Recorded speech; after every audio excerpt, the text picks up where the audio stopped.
I too am not opposing any investment in the ESB infrastructure. It's very welcome.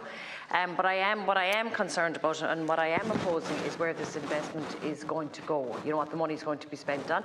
So I would like to speak in support of the amendments put to this bill by both Senator Collins and Senator Higgins. All of their amendments are really well thought out.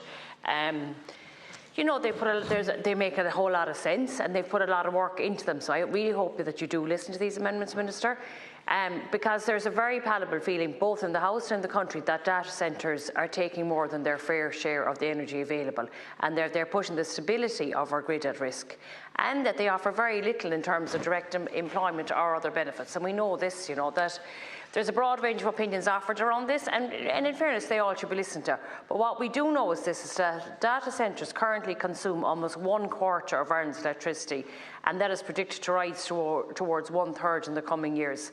And that's, no matter what way you look at it, that is not sustainable.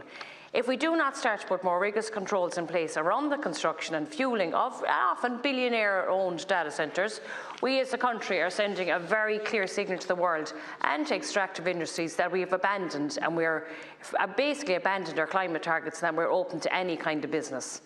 The effective moratorium on new data centres in the Dublin region, which has been in place since 2021, needs to be extended nationwide. And I do understand that the presence of so many tech firms in Dublin means that there is a logic to the housing of data centres in Ireland, and that our cool temperature climate, it seems to offer the perfect environment for our data centres. However, the very presence is putting their very climate and environment at risk.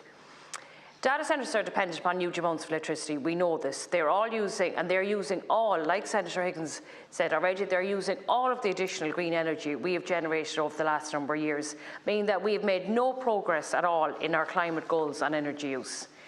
By pure chance, Data Centre Ireland conference starts tomorrow here in Dublin, and a quick glance at the programme will tell you that the industry is fully aware of the challenges that face it and the impact their demand will place upon the grid. The sector is concerned about the grid capacity and the number of panel discussions and presentations due to take place tomorrow about the grid and its inability to supply the needs of the sector. We've over the last 12 months seen how fragile, and I know this more than a lot of other people because of living in the northwest, how fragile our electricity supply is. To keep on adding more and more to the load is not only going to make matters worse, it's going to make them not better but worse.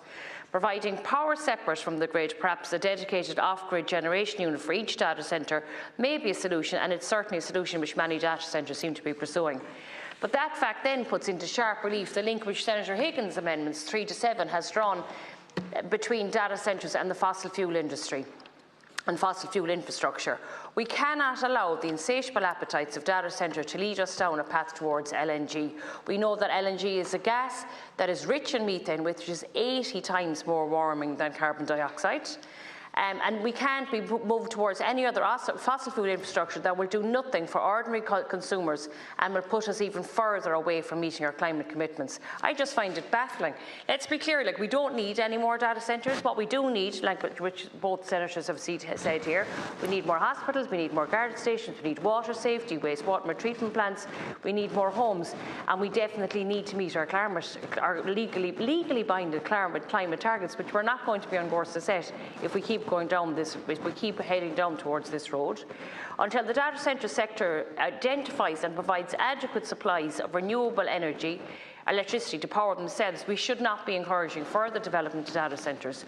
We should not be funding them or the polluting fossil fuel infrastructure they require. And so I'm very happy to support the amendments raised by both Senator Collins and Senator Higgins here.